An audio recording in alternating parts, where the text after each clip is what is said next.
All right. Let's see. I think we're good. We're good. All right, we're back with another episode, but first, the sponsors. Head over to www.johnbartoloshow.com. Go check out a complete list of the sponsors there. There's also a complete list down below. Please like and subscribe if you haven't. And I want to thank a few of the sponsors now. Gallo Technologies, Rhino Metals, Inforce Weapon Lights, Right On Optics, CAA Gear Up USA, Pulsar. Thermal imaging technologies coming down in price. Go check out Pulsar. Full Quartz and Firearms. Advanced Warrior Systems. What's it say over there on that wall? Never mind. Advanced Warrior Systems is one of them. They make bags, guys. Go check them out. And I thanked Full Quartz. Shout out to Scott Full Quartz. He's got a podcast. Go check it out. I think Liberty Austin was just on it. All right. Well, listen. Let's get into it. Got a special guest today. I haven't had her on in a while. Wait, I got to hype you.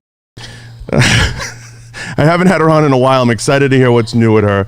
She already let the cat out of the bag. We got the one and only Jamie Villamor. That's the ice. The fuck was that? The ice? Don't get paranoid. Listen, it's on you. What's new and exciting? Gosh, okay. I actually have something. We like Microtek. I know. Do you remember? I remember. Last time we were chatting and you said you kind of shit on my knife. And you brought out yours. And you were like, what about this one? What about this? So, yeah, this is like my new thing. So, Have you using it like every day? You beating the shit out of it? You know what, John? I'm going to fucking learn how to make them. Talking on the mic. Wait, I got to hear you. You were getting good there. Yeah, no, I'm going to learn how to make them. So I teamed up with Microtek, and he's actually going to put me on the machine and teach me how to make them from the ground up. It's a lot of work making knives. I know, but I'm really excited. Because like in my 20s, I would just show up and... I want like a sword. What kind of sword? Like a katana. Can you make me like a custom katana? I mean, I don't know. A retractable. I think this is awesome. No, wait. So wait a second. So you're going to do a collab with them. Yes. You're actually going to make the knives?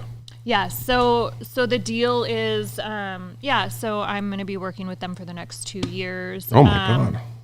But part of the plan is to me make actually getting behind the machinery and making it from the ground up. Is that like, that's the goal, right? Is to eventually have your own products, right? To have your own stuff, right?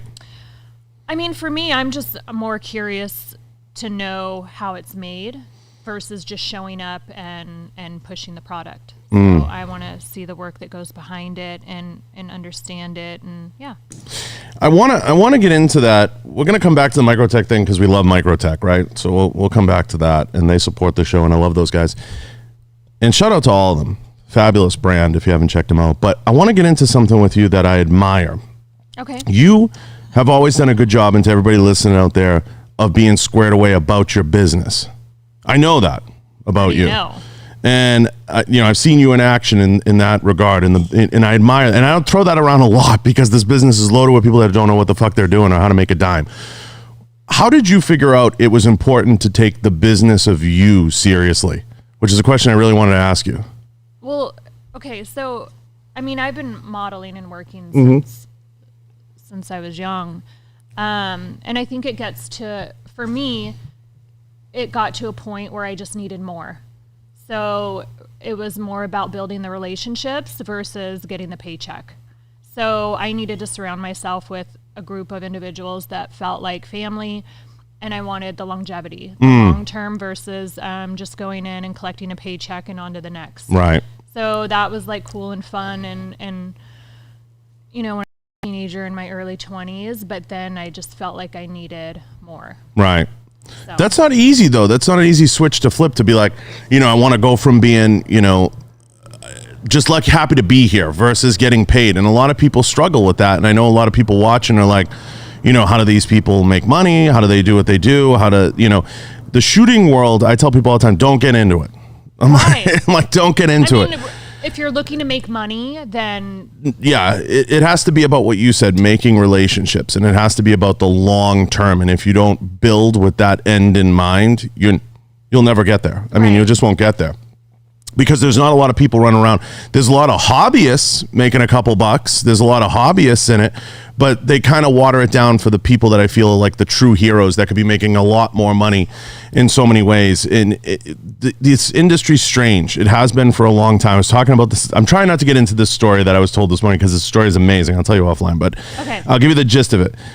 There's a lot of companies that still have the mindset of, hey, Jamie, I'll pay you in muzzle brakes. No. No. Come on. You know. Like, get out of here with that shit. I'm not going to pay my power bill with a muzzle brake. But there was always a long, what I'm getting at is there's always been this long struggle to have people understand that in this business that you go to the range, it costs money. You take gas, guns, if a camera part. They always used to be like, well, we'll send you a couple mags. You know, that was always the mindset. And it's very hard as both an individual in the business and as a professional to be like, now I'm going to flip the switch and I want to be paid, or I want to be an actual business around what I do. And I think what you learned in modeling, you brought over into this. And I never got into this with you, and I don't know why, but you know, it took me a while, but I admire that you're like, I'm going to make money doing this. And that's how that's going to be. Thank you. I appreciate that. I feel like the people that, and actually, I don't even want to speak on anyone else. I just think for me, like, I understand my value and what I bring to the table. So either you're in or you're out. And it's okay. Like, there's a lot of no's. But I say no to a lot of things too. Right. So it has to align with me and make sense. Right. No, and I agree. Like, actually, I just we parted ways amicably. Amicably. How do you say that word? Amicably? No. Amicably? Amicably. Yeah, whatever. I always add an extra syllable. We're close. You know what I mean? So yeah, there was a company that I was recently working with, and you know, we gave it a go for a year, but realistically, like, we had an honest conversation. It wasn't working for me and it wasn't working for them, so we parted ways and we're still cool. So some brands work and it's fire, and then others it's like, you know, not so much. I think that's one piece of good advice is like, don't be afraid to say no, right? Yes. Like, I think that's, say no. Or draw the line. Like, if it's not working out, that's why a lot of times what I'll do with companies, and I'm on a different plane. I'm certainly not a spokesperson of anything. No one should ever listen to me. But I always say, like, don't be afraid to start out like, hey, if it works, like, be two-sided about it. Like, if it works, we'll run with it. If it doesn't, you know, hey, let's try a couple months. Let's give it a whirl or come out for a shoot or whatever. Whatever you decide. Don't be afraid to put a trial period. I say minimum 6 months. You can't tell in like 2-3 months. Like, you need time. Like, let me invest in you and you invest in me, and then let's reevaluate after that. Now, you see a bunch of people come into this business like I do, and we've both been around a minute in this business. And some people just, they get it so wrong. They come in with the best intentions and they want to be successful. I mean, I've talked to 100 people that are like, you know, I just need to get in front of the right company, but they're not organized. And this is a good thing to get into with you. They don't even have rates. Like, if you put them on the spot and you're like, hey, what's your rates?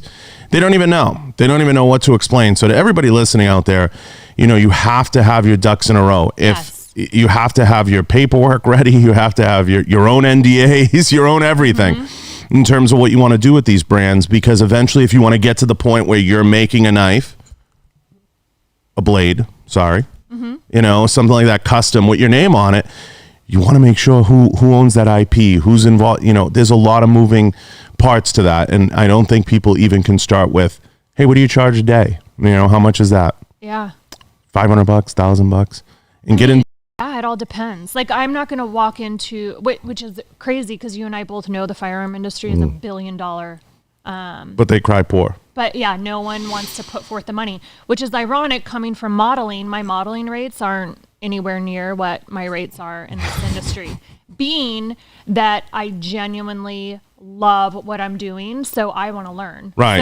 So when I, you know, went in with this deal with Microtek, I was like, you know what, I want to actually learn how to make them. And it wasn't even about putting my name on one and having like a Jamie Villamor Microtek. That wasn't it for me. It was more, if I'm going to sell these and be behind it, I want to know how I want to make it. And I want to make it from the ground up. So I know what I'm talking about. I'm not just another pretty girl standing there trying to sell blades.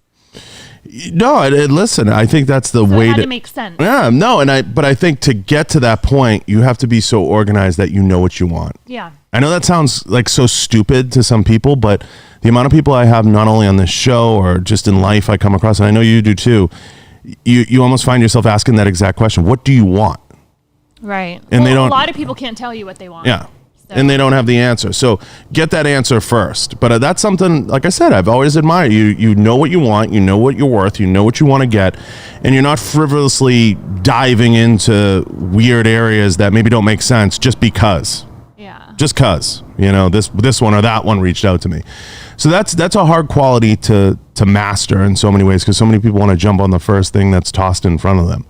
But you almost have to take pride in sometimes being like, no, well, this is how I work and this is how I like to work. Like in the beginning, this didn't work out for me, and then it came around a year later and we chatted and we came to an agreement. So it was like good to go.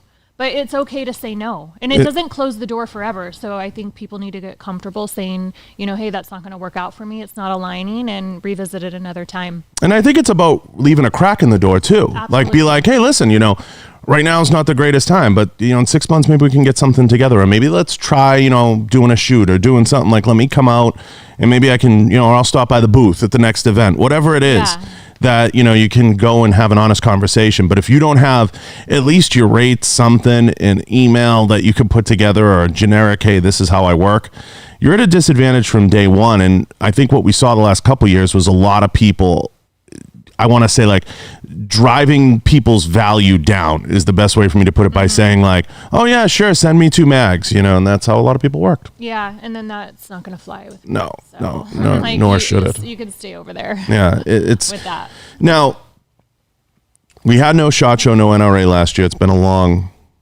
year of nothing in this business. What do you expect to see at NRA this year? Ooh, so I won't be at NRA. I'm going to be at... It's a big announcement. I know. Well, actually, I have 2 shows scheduled. So it's between NRA and then another Blade show. So I'm going to actually leave that up to Tony as to where they place me. You heard it here first. She's 50-50 on NRA. Yeah, I would love to be at NRA, because there's a few other brands that I'm working with that will be there. So for me, it would be best to be. Do you think it'll be busy? I don't know. I would hope so, because everyone's been on lockdown for the last year. So I would love to say that I think it's going to be popping and fun. Well, I mean, what about SHOT Show? Do you think that's going to happen? Yes, I think SHOT Show is going to happen. What I think SHOT Show is going to look like is going to be something. First of all, I think putting the stuff in 2 different rooms is totally stupid. Okay. I think SHOT Show has become a watered down carnival. Yeah. And I think that they can do a far better job creating more of a collaborative effort with the show and making it more appealing across the board. But I could go down a rabbit hole and talk about that all day. I do think it'll be down a step. It's going to take a minute for everybody to kind of readjust to this life as we know it now and what that looks like. So I don't know. I just, my hope for the NSSF really is that they take a hard look at that show, Jamie, and they do something with it that's valuable. I had Liberty Austin on here. We were talking, and I just said, we were talking this morning. I said, take like the women's groups. I'd love to see them get organized, start to utilize that show as a chance to start to have these, discussions, these roundtables. But for a long time, and you and I have discussed this industry's been so focused on Instagram and on like the photo and what that looks like. And it needs to grow. It needs to evolve, and it needs to be organized. And the larger entities or groups just aren't doing a great job helping us. I think it's because you have an older mentality running it that doesn't understand the marketing. No, that's true. What's going on right now. So it's true. They want the old school way, which, let's face it, a lot of people aren't really picking up the gun magazines anymore. No, the rags are dead, and you just have too much. Like in our industry, they can't even figure out streaming. They can't figure out those. I mean, thank God for the Warrior Poet Society Network guys. Shout out to them, and I know we stream on them. But what John Lovell's doing, but it's crazy to me that the best ideas are coming from the field and coming from everybody in the field. They're not coming from guys, the entities that are running us. And it's mind blowing to me. I mean, we have no guidance from NRA in terms of media or, large scale publication that can reach out to a lot of people. it's scary. It's pretty scary. I would love to see more organization. I'd love to see somebody actually want to attend an event at one of these things. You know, that'd be even scarier. I was so surprised that someone didn't go ahead and organize something outside of SHOT Show, because I think that would have been a huge moneymaker. Yeah, and look, SIG does its own range day, and that in a way is its own thing because they've always just believed in they could do it better. I think anyway, and I just look at what these shows are becoming. Like, we know in the fitness industry, shows are dead. I mean, you have Olympia and you have Arnold. So it'll be interesting. I mean, it's a tough question. Will it be? Look, we have the home field advantage, right? Because we live here. So going to SHOT really isn't that big of a deal because we're here. Right. Would I get on a plane and buy a ticket to it? No. If I had to, no. I would not. Probably not. I mean, it's not even open to the public, though. And that to me is the dumbest thing, Jamie. I'm glad you brought that up and I didn't. That to me is the dumbest thing. Like, just open it up. Yeah, who cares? I agree. We all know it's they bullshit. open it up? They try to say it's like for real people, right? What does that even mean? I don't even know what that means. Because I've seen the people walk around, industry people, like you have to justify your existence. I don't see it. I don't get it. I would say just open it up. And what they have to do is there's no other industry. I told you, no other professional industry where the events upstairs, nobody goes to them. It's like they're not even worth going to. Right. And if there was like a panel, like you go to a fitness show, like if there was, you had you and say 7 or 8 or 10 other women talking about things in the industry, helping other women, maybe other women FFL owners, maybe whatever. That'd be intriguing, at least on a basic level. Like, I'd be like, okay, well, this is cool. Like something that brings value. There's nothing that brings value upstairs. That's a problem. And that's why everybody ends up either at like the bar or do whatever at night, because it's like, who's going to what party? It's not about like a learning, like you said, a value add experience. There's none. Right. And that sucks. So last SHOT Show, I don't think I hit one party. I was excited for Industry Day because I wanted to actually get out there and shoot the new stuff. Yes. See what did you create? What do you have coming out? What's new? So that for me, that's a time where I could literally pop by all those brands and kind of see like, what are they creating? What's new? What brands do you look at and you really like what they're doing from afar? You've never really worked with them, but you kind of dig what they're doing. Ooh, that's a great question. It's for me, I think it's more about, it's not really about the tool. It's like the training. So I've been diving more into like the training because, I've always trained with JJ. So now which I love JJ to death. I started training with Joe Farewell and went out to his range to train a little 3-gun because I've always shot just, the IPSC pistol overseas, never got into 3-gun. So I said, Joe's like, hey, you can come. I met him at WAFT and he's like, come out to my range. I'll train with you a little bit. So I said, well, how about I come out to your range and bring JJ? And he's like, this is my range. I'm the instructor, but yeah, okay, whatever. Sure. So I'm like, I'm going to come shoot at your range, but I'm going to bring my own trainer. Right. But he was all about it. And JJ doesn't shoot a lot of shotgun. But yeah, so anyways, it worked. So I'm looking more at my training. I think. And spreading out in that sense. So once I get like my training on point with like my AR and shotgun, then I'm going to start testing. Seeing what fits the game. Me. Yeah, because like what Joe shoots amazing, maybe it's not going to fit like my body style and I need something a little different. So yeah, I'm just trying to get my training on point. Letting the training dictate companies and brands that you work with is always a safe bet because you've used it in practice. Right. And you can say like, I've used this. I'm a customer. Yeah, I bought this. It's not the name. It's like what works for me. What works. And maybe there's like, 4 brands that work for me, but it has to make sense, like I said, and work for me. You think it's a mistake when people fall in love with like, I have to shoot this or I have to use that? Is that a mistake? Like, I'm only going to buy a Ford because it's a Ford. I mean, I'm like Team Ford. I know, me too. So it's a bad example, but you kind of think like there is some of that there. Like there are people that don't. I mean, I get it. Like I recently picked up an Atlas, and I'm like, this is badass. Yeah, I shoot, Rock Island Arms Corps, but I shot an Atlas, and I'm like, wow, this is the shit. Yeah, this is, It's easy to fall in love with a brand. It's hard to actually to say this works for me and I'm going to stand by this. I think everybody wants, a certain brand, whatever it is that maybe you grew up with, maybe you were always kind of like, geez, I want to shoot them or whatever. But don't get caught up in that. Train and let the training dictate what fits you. What works for you, because what works for me isn't necessarily going to work for you, and vice versa. So when I work with new shooters and bring them out to the range, I never try and push one brand over another. I let them shoot a variety and see what fits best in their hand. What do they feel comfortable with? What do they like? What grip feels better? So I'm not trying to like push one over the other. And then I have my favorites, and of course there's people that are like, I want exactly what she's shooting. So, and I let them buy it. I'm trying to, the only thing I get like that with is like maybe like Lululemon. I'm convinced everything they come out with is comfortable. I love Lululemon. So I'm convinced everything they come out with is comfortable. Like we even put belt loops on my training shorts. I'm serious. So I can put my rig on. But. So, once you kind of get past figuring out what you like, and then, this show and this time right now is weird because people are just starting to get back to the range. Ammo is kind of starting to loosen up a little bit.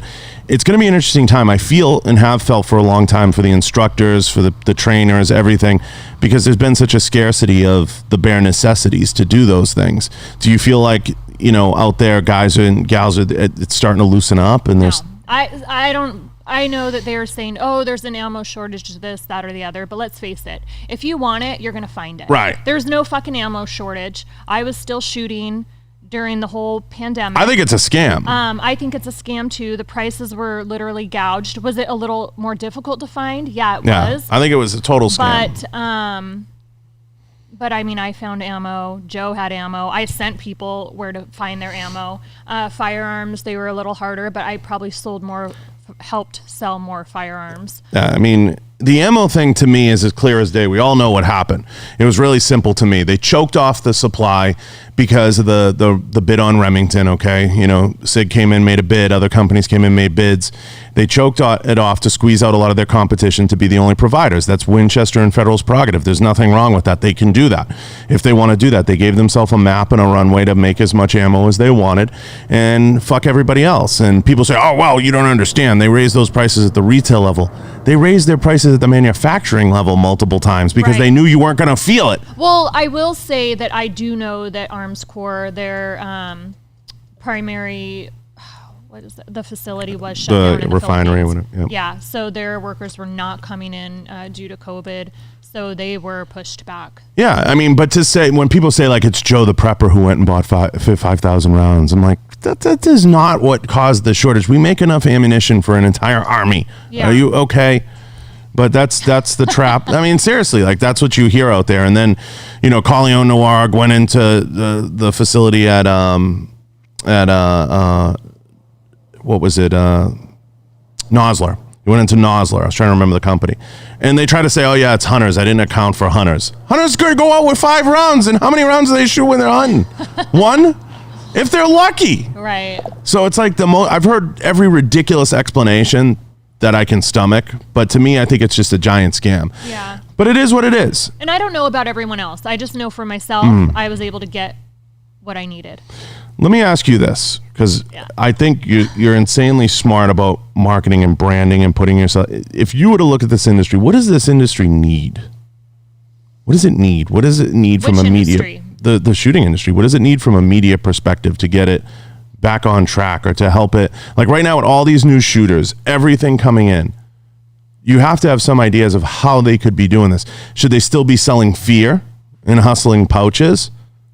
I mean, who are the new shooters coming in? I feel like I've like disassociated in some aspects because a lot of my matches were canceled. Well, not necessarily like diving more into modeling this past year. Not necessarily on the competition level, but on the overall level. Like there's 30 million whatever new gun owners, whatever. I'm going to be honest. As a business owner, they're kind of as a business owner, they're winning, right? In the sense that they're not paying what I don't even know if I should say like what they should be paying, but I know that when brands have come to me and asked for print, it's kind of laughable. But Right. then they say, well, so-and-so did for this. And I said, that's great. Stick with that. Yeah. But that's not going to fly over here. What about on a larger scale? What would you like to see them wake up to? I mean, another thing that's awful is that they can't really market like most companies can. Right. Because you get shut down on Facebook. Handicapped. There's nothing on TV, which, I mean, I don't watch TV anyway. But, it's like Lamborghini. Do they do, they said it perfect. We don't do, they don't do television ads because their clientele is not sitting around watching TV. Right. So, And they're not wrong. So I feel like firearms industry in a whole. No one's going to get mad. Yeah, I don't know if I want to comment on that. But I think some changes need to be made. I think they need to go. It's definitely an old school mentality. Yeah, I think they need to go more to streaming. I think there needs to be a larger push for audio. There needs to be channel programming. They need to understand, like, for example, if you're 6 Hour, let's pick on a bland one, not your sponsor, not associated with you. You have to understand that you have to plug in programming into, whether it's YouTube, whatever it is, a streaming capacity, if you're going to market as a manufacturer. But if you make the decision to market as a manufacturer, just like you said, be invested in it. Don't be the company that says, hey, we'll give you 3 muzzle brakes and we want to do a show or we want to do this or we want to do that. And I think you have to honestly as an industry, take a hard look at your leadership, the NSSF, the NRA, and figure out which one of those entities is best suited to advertise to who. The NSSF should be advertising, streaming, putting media attention into the FFLs. So every FFL has a TV, have a channel that is programmed to talk to the FFLs. I'm watching your TVs right now. It would be perfect ad space. But that's what gets lost in translation is they don't understand who they're talking to and who they should be talking to. They should be talking to everyone, and there's no limit on their audience. Because the industry is going to evolve to a point where they're going to say, hey, Jamie, we want you to do a show with us. This is what it is, whatever. Insert name. And I wish the industry would just get there because that's where it's going. That's where it has to go. It has no other, there's no, like, just like you said, there's no other avenue to go down. So if I'm the NSSF or the NRA, I'm going out, I'm curating that talent, whoever that is, and I'm building out whatever that looks like. Shows, audio, video, whatever it is. And I just like to see them get there. I'm not advocating. There's so many creatives that it's almost impossible for them not to tap into it, and they should have been on that years ago. Years ago. Right. 100%. I've said 100 times. Competitive shooting, for example, that's supposed to be like our Major League Baseball. Our NFL. Nobody knows what it is. All right. Nobody knows what it is. They can't figure out a way to publish the score on the screen. It's a big difference. It makes a big difference. And they can't figure out how to tell a story. But if there isn't money in that, then we're doomed. I mean, they're doing it a little bit. IPSC does it a little bit overseas, which I thought was really cool. I think it's fantastic. And it doesn't need to be on ESPN anymore because we have streaming. Right. So why not just do a paywall? Dun, dun, dun, dun. I mean, that's great for Joe over there, not so great for me. Well, it could be because what it is it leads to other opportunities, right? So it leads to potential programming, whatever it is, larger platforms, because those companies do offer an avenue to reach a larger audience if you want to do that, if you're willing to do that. I think people are curious. They always ask, like when I mix the two, I'm always surprised at how many people have no idea that it's even a sport. I think they just hear like shooting and they have a mindset of something else. So when I explain, they're like, oh, wow, we never really knew. People just don't know. So I love incorporating it in fashion when I'm able to. The industries don't really jive too much, but that's kind of been my focus this past year. I think they're so similar, though. I don't know. I think they're so similar in so many ways. In what sense? Well, in our industry, there's a lot of peacocking going on. In the fashion industry, there's a lot of that too. But their views are so drastically different. So, like, there's a lot of fashion that they don't want to work with me because I work with firearms. So their belief system is just, it's just different. But I love it because to me it's a challenge. I'm like, let me just sit down and talk to them for, just give me like 10, 20 minutes. Because typically it's, people are just afraid of what they don't know. So just let me talk to them about it a little bit. I haven't been in this industry for a long time, so if I could pick it up and utilize it and understand and educate, then there's no reason why someone else can't. The fashion industry gives me the sense that it could be a little on the liberal side. You've nailed it, right? Nailed it. And look, that's going to continue to go on as long, I get it. Okay. It's insanely difficult to please everybody. And Lord knows, they're going to have their opinions no matter what. If you had a photo of you holding a baseball bat, they're going to have an opinion of that. Yeah. Oh, she looks like, she's going to commit a crime. Oh my God, the bat's going to attack somebody. But the struggle between the two industries, it's really hard to not go the conventional route, which is like the gun industry, the outdoors, the hunting, this. You went a completely unconventional route and made it work, which is encouraging to anyone else that wants to, right? Right. I think, it's part of that whole thing we talked about. I feel like I don't fit the mold. So I'm doing what I want, and either it works with me and we work together, or we don't. And like I said, I'm okay saying no and passing. So at the end of the day, I'm going to do what I want. So either we're going to work together and create something cool, or I have no problem going my own way and you go yours. Right. So like, I love shooting firearms, and I'm not going to walk in. And if you don't want to hire me because I'm shooting firearms, then dun. Yeah, here we go. It's not the end of the world. Yeah. It's better to know where you stand. Right. You don't want to get Gina Carano'd, you don't want to get canceled. But honestly, she's still working and creating. Oh God, yeah, she'll be fine. Yeah, it's like, what a joke, It's the whole cancel culture thing is the bigger, question looming over this.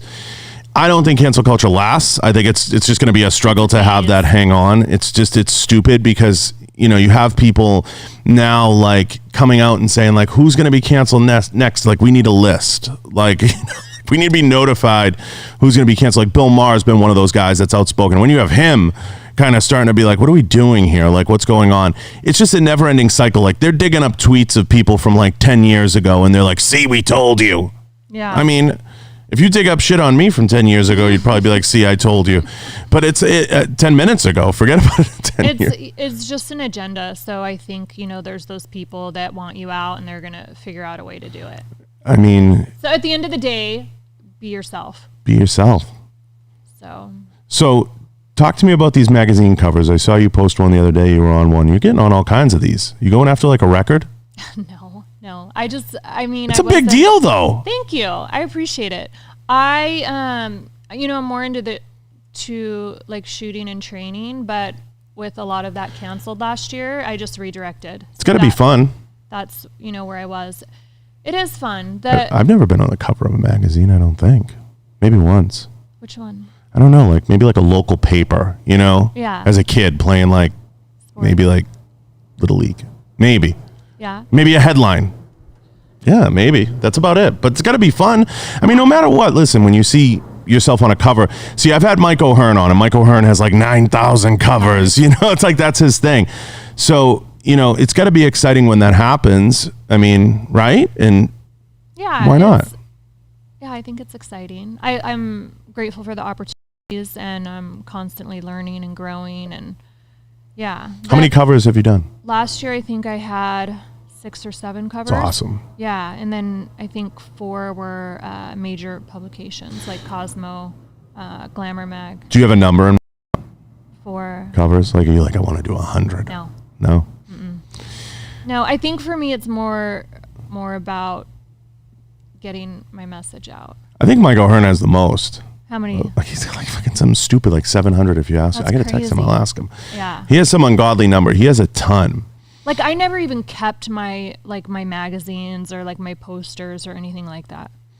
I think it's cool because our generation grew up with the magazines, and then still to see that is cool no matter what. Right. And especially in a field you're passionate about. Everything's going to digital. So right. that's weird for me, like being older. I'm like, so another major magazine reached out to my PR. So they're like, hey, and then I ended up passing, and then they came back and they're like, hey, we're open to do military themed. So I'm like, ooh. So then, now I'm excited because I'm like, ooh, what, firearms can we include? What little trinkets? Yes. So accessories. I got excited. So now I'm like, all right, maybe we can plan. But then she was like, oh, it's digital. I'm like, fuck, what do you mean it's digital? Which I get, because everything's going digital. But for me, it's like the old school of like, well, I want the magazine. But I understand, too, people aren't really picking up magazines anymore. No. And reading. Like when I was traveling, 15 years ago, that was the thing. We go and grab our magazines and sit on the plane, but no one really does that Nobody anymore. does it. So I understand the digital print, but to me, like, it means more to like have it. Do people buy digital magazines? I think we read the articles online. Yeah. So yeah. I know what you mean. We see them. It's like almost like advertised. I've never bought a digital magazine unless but no. I don't know. I don't know either. There's going to be an app for that. Probably. Like My Magazine app or something. I don't know. I mean, but I think that's super cool. I mean, look, there's a lot of avenues to go down, and it doesn't have to be whether it's firearms or fashion or anything.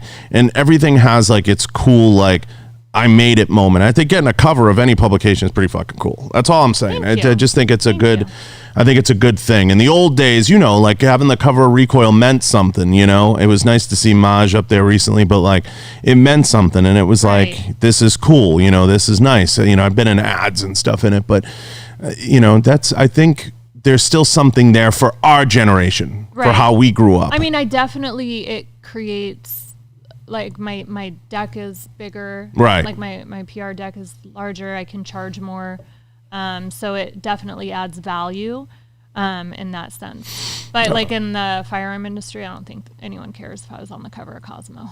Right. I mean, it's just one of them things. Like I said, it's just a cool, like, hey, like this is something. I only got to understand it a little bit better, like I said, through Mike, and understand how many covers he had been on and like what that means and how many covers some of these guys get, especially in fitness. Like, it's a huge deal. In the old days, they were telling me they used to just mail the pictures in, and they'd like get lucky and they'd be on the cover because they got the picture for free. For a cover? Yeah, I'm serious. What? In the old days, like they said, like late 80s, early 90s. And Playboy girls used to mail in Polaroids, and then they would accept you based on your Polaroid, and then they'd call you in for a test. That's crazy. Yeah. Oh my God. Can you imagine? Now you got to go through the post guy. Yeah, it's fucking He's like, crazy. what's in here? I know. It's crazy how it's changed. Like they wonder why, like in that entertainment seedy side of like LA type thing, like why the shit that went on. You know what I mean? Like look at the fucking shit that people did just to get rolls or parts or what, and send it in Polaroids. That still freaking happens. Oh God, yeah. It's always gonna happen. Listen. Hollywood, in my opinion, the movie star is done. Like Tom Cruise is the last movie star. Yeah, what do you think is going to happen in the entertainment industry? I was going to ask you that, but like it gets to a great topic. But to me, movie theaters are going to struggle. You're seeing a lot of them close now. They're going to have a hard time getting people to go back to the movies. Now, I know Tom Cruise's big move is like, I'm going to release Top Gun, but only in the theaters. Like that's what's been discussed because he wants to be the reason people go back to the theaters. And I agree, that's a fabulous movie to see in the theaters. He wants to be like the last movie star. But now it's streaming, and what's come in and the ability to just watch it in your home for $20. People are like, I'll stay home. I wish I had a popcorn maker, but I'll stay home. And I think that's going to win out. I think you'll still have movie theaters, but I think it's going to become more of like a boutique experience. That's just the way I see it. I think you're right. I think the theaters are phasing out, and it's not as popular as it was when we were young. But I also see a huge jump in like the short films. Yeah, everyone's going to like shorter, like short films, creative. So that it's things you can hop on and watch for like 10, 20 minutes. Better than a clip, but less than a movie. Yes, because our attention span's not like it was. Terrible. So, I mean, think about it. We're jumping from the next to the next to the next. You're going to have a hard time selling me on Hollywood because nobody wants to see rich people dress up and go get awards anymore. Like, nobody wants to see, you know what I'm saying? Like, it's just, I'm not saying, listen, Hollywood, cancel people. It's Twitter weirdos. I'm not saying it's like you shouldn't celebrate a great movie or a success. Nobody's saying that. But I think the movie industry, it's been thrown in people's face that, and now they think that they're better and they should be given advice and they should be given ideas. And to me, that's just, it's fucking crazy. Like, I'm sitting there, you pay money things, you're paying for them in so many ways, whether it's the advertising that's in the, nobody wants to watch. The streaming awards did 10 times what the not the Grammys, but the Oscars did.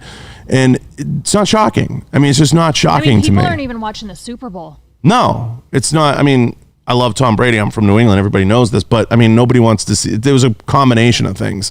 You have a small market team in Kansas City, and then you have, Brady in it. So it's hard. Nobody wants to see Brady win. That's a whole nother story. So you had the perfect storm there. But you're 100% right. In NBA, nobody's watching it. Nobody's watching it. I was just in LA, and I was talking about this the other day. They're giving away season tickets to the Lakers if you show your COVID vaccine. The problem is, it's crazy. It's fucking crazy. The problem is, Jamie, these industries, right?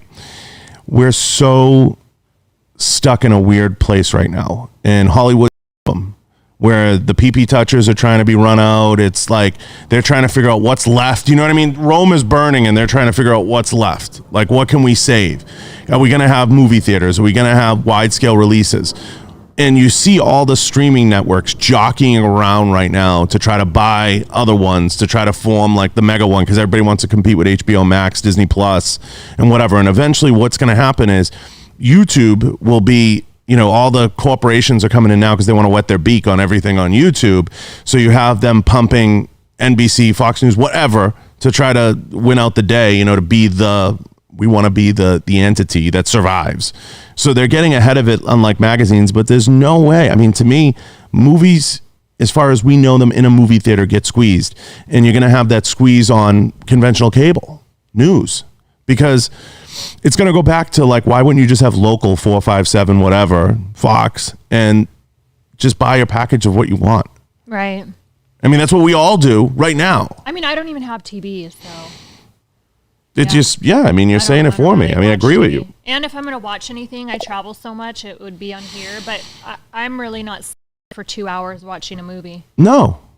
So. And it's just, but does it survive? I mean, I just don't see how. I really hope it does, because I do know a few people in the industry that have actually worked their asses off, that are amazing at what they do. So I kind of want to see them win. I think brands like Disney are pretty smart at the end of the day in terms of how they structure their business to make money. I'm not talking about the Gina thing. I'm talking about how they structure.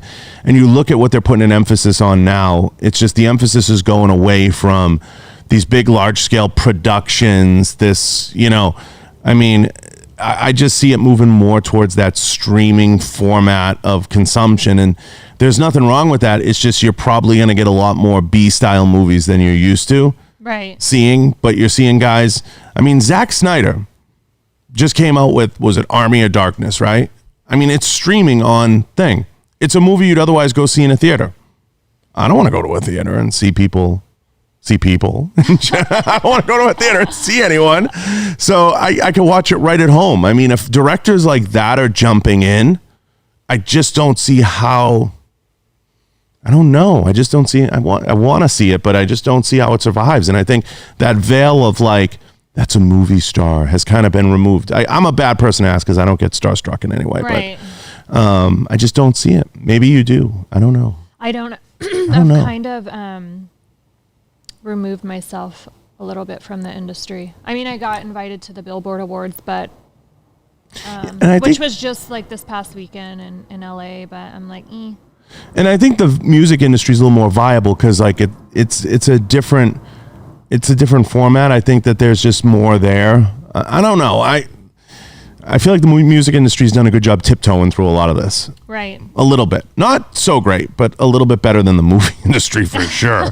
I mean, if that's saying anything, right? So, I don't know. We'll see. How about those shoes? What about them? Do you like them? So Post Malone's manager sent me those. That Dre London is his manager. I like that picture. Thank the you. thumbnail picture we're talking about. Yeah. Yeah. So listen to this. These shoes.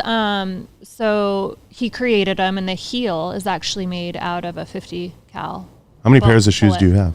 A lot of shoes. How many were 50 cal bullets for heels? Just one. And they were made by Dre London. So I was so excited to wear those. I mean, I thrashed them out there in the desert, but they're pretty badass. Now, are shoes your thing? Kinda, yeah. I'm like shoes and sunglasses. Accessories. Yeah. I understand. Oh, Drunk 3PO, how you doing? He said, another amazing woman. Drunk 3PO. Got to shout you out every time, Jay. I'm going to get down there to Disney and come see you. So, listen, this is amazing. Believe it or not, it's been like, I don't know how long we've been going. 50 minutes, an hour? We're going a while. Yeah. Usually we're like 30. No.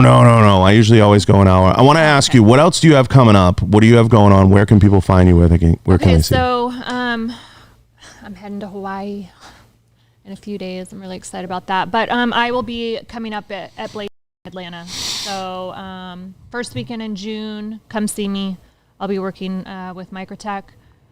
Blade shows, if you haven't gone, guys, listening, I hate to interrupt Jamie, but that's an awesome show to go to. It is. I was just talking to, the Gatman and Carissa yesterday too, and they were saying that they actually wanted to go, believe it or not. You see swords that are made to like kill a king. Oh yeah. Like, there's some shit there. There's some awesome stuff. I mean, Praetorian, I see your hats up there. So any type of like weapons and tools, like I'm all about. I actually want to change one of the rooms in my house to like a weapons room. Yeah, I just need to decide what kid I'm going to kick out of their room. Just put one of them walls that like flips over or something. Right. With everything in it. It hides. Now, Blade show, so you'll be there. Yes. When is that? It's first weekend in June. So it's in a week and a half. Yeah, it's coming up fast. So Believe it. I'll be in Atlanta. So Blade show, then what else? After Blade show, then I'm going back to Waft, and so I'll be in Florida. How is that place? Waft is really freaking cool. So I was invited out last year. Owner, Philip. Okay. Because I know Diana Mueller does her thing there. I love Diana. Yeah. So I met her for the first time out there. That's where I met Joe Farewell too. So anyway, it's a whole training facility, and it's a private facility, and they put you in scenarios, and because people are always like, and it's like shoot houses. Yes, if that happened to me, I would do blah blah blah. Wow. So I'm always thinking, because I conceal carry, so I'm like, yeah, if someone like busted into like a coffee shop, I would do X, Y, and Z. So fucking kill them. Yeah, so you're put in scenarios, and then you're like, fuck, okay, maybe I wouldn't do that. Maybe I wouldn't be like. So it was really cool. It gets your mind rolling and thinking, and so I said, let me come check it out and see what you guys have going, and then I'll decide if it's something that I want to incorporate my family and put my kids in. So I went, loved it, and now I'm heading back with my littles. I think it'll be a lot of fun. Yeah. So yeah, my daughter's like, what are you like putting me? And they're constantly releasing classes, right? Yes. Okay. So I think people should check it out. Waft. Yeah, they're based out of Florida, but it's awesome. And after that?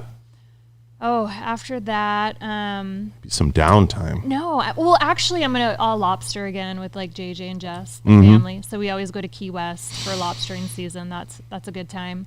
Then I have the Bahamas. I'll be in the Bahamas for a week. I need your life. Shooting.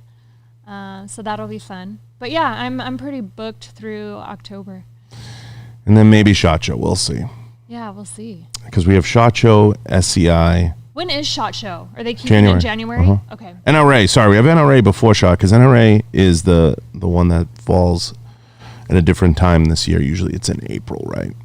Yes. It's October this year, September, October, something like that. I think it's October. So. Yeah, a little bit of a change, and then that's it. A lot of fun things coming up. Well, we'll see, because COVID's getting lifted. Maybe even more fun things. Maybe more stuff opens up. We'll see. Go. It is amazing. Yeah, and then I'm shooting. Hopefully, I'll be shooting my first 3-gun match. Well, there you go. That's news. So that's exciting. I just need to get my training on point. Is everybody going to be back shooting and training, or is it going to be kind of a slow? I don't really care what anyone else is doing. Who gives a fuck? But I know that I need to get my ass in gear and start moving training. around. So, yeah, and just learn. And that's how we do it, is just kind of, getting out there and doing it. Just getting out there, and you got to do it. Yeah. Start slinging rounds. So. Well, listen, this is amazing. It's amazing. Had a lot of fun. Love catching up with you, hearing what's going on. And I'm looking forward to, like I said, I mean, everybody listening and everybody paying attention, this is a great person to learn how she handles her business and how she takes care of her business. And I'm not just saying that. It's not lip service. I've seen it in action. She's squared away. So thank you. I try. Yeah. I mean, I think you do better than try. And I think for the most part, a lot of people could take a page from that and start to get organized, because the idea here is to work together, help each other, and get better. And the only way to do that is to start to be taken seriously. And I know you take this business seriously. I do. And I'm always willing to help anyone that reaches out to me. So. Well, there you go. No one has any excuse. Mm-hmm. You're taking interns. I mean, you have to put in the work, but yeah. I mean, I'll share like any and everything. So nothing's a secret. You just have, there's no freaking secret recipe. You have to be like willing to like put in the work. So that's all it is. Yeah. There is no secret. It's a grind. It is. But, for every no you get, eventually you're going to get a yes. What about doing a podcast? Is that ever in the cards for you? Yeah, I just started one. Where? What? Whoa, where's this? Plug that. Where's this? So, yeah, it's new. I started doing a relationship podcast. No way. Yeah, so I got invited. Listen to this. So I got invited to be a guest co-host on a relationship podcast. And I'm like, look, I'm going to be honest. I don't know if I'm the one to be giving anyone any relationship advice here. Masterclass. A TED and Talk. He's like, let's just do it and roll with it and see how it goes. So, and I knew him from the fashion industry, like 15 years ago. So I'm like, yeah, I'll come out to LA. We'll do it. And yeah, so that's kind of my new little adventure. So you like it? It's been fun. Yeah, I do. We, our banter's great and it's a good time. How long are the episodes? They're 30 to like 45 minutes. Okay. No, that's freaking awesome. What's the name of it? It's Dating Intelligence. Dating Intelligence, everybody. I'm trying to put a link down below. Go look at it. It sounds fucking awesome. I mean, I love when people do stuff that's completely out of the box. See, I have the benefit of having one toe still in the industry, so I get to motherfuck everybody and instead have one toe out, so I don't give a shit. That's why, this is completely out of the box awesome. For me. But it's fun. Like, I'm having a good time. I'm just kind of, running with it. Yeah, see where it goes. Make sure you get your piece of the advertising revenue when it comes in. I'm sure you have that squared away. I do. I already have it squared away. See? So I tell everybody, get your shit together. And I like what you do. Like, when we come in, like, there's little, like, we have our pink box. It's an experience. We have, yeah. So there's always, like, things that I'm looking at, which I'm like, oh, that's cool. Hey, Dark Alliance. Like, hey. So don't even. I presented your award and you didn't show up. Don't use my place as an example of what to do. There's broken every rule in here. It's completely out of control. So listen, I appreciate having you. It means a lot. Yeah, taking the time, for having me. coming out, and catching up, and you never say no. That's the best part. Yeah. And it's never like, oh, I'm too busy for you. Who do you think you are, motherfucker? Yeah, I showed up and I'm like, what are we going to talk about today? Shoot the shit. But yeah, it's all we got everything out. I think we didn't miss anything. So, yeah. I think we covered everything. All right, listen. Hey, guys. Leave reviews. I never ask for them. No, I ask every time now. Appreciate you guys. I want to thank the sponsors. Head over to www.johnbartoloshow.com. There's a complete list there. There's also a complete list down below. Please go check out the sponsors, guys. Any little reviews, anything you can leave, everything helps. So please help with the show by leaving a comment. Go check us out on the Warrior Poet Society Network. Please use the code Bartolo and sign up. It's a great channel, great programming. Go check it out. There's a bunch of good shows on there. A lot of cool guys. Appreciate it. Gallo Technologies, Rhino Metals, Blackwater Ammunition, CAA Gear Up USA, Pulsar, Thermal Imaging Technology, Enforced Weapon Lights, Full Quartz and Firearms, and Advanced Warrior, Advanced something. What is it? It's on the Advanced something. Are they new? Warrior Solutions. They're new. What are they? We'll get to them. Okay. All right, listen. Appreciate you guys. And shout out to Microtek. We talked about them a lot on the show. Appreciate those guys. Love those guys. Appreciate all you guys. Thanks for leaving the comments. Thanks for everyone who came in live. Appreciate you. Appreciate Jamie. We're out.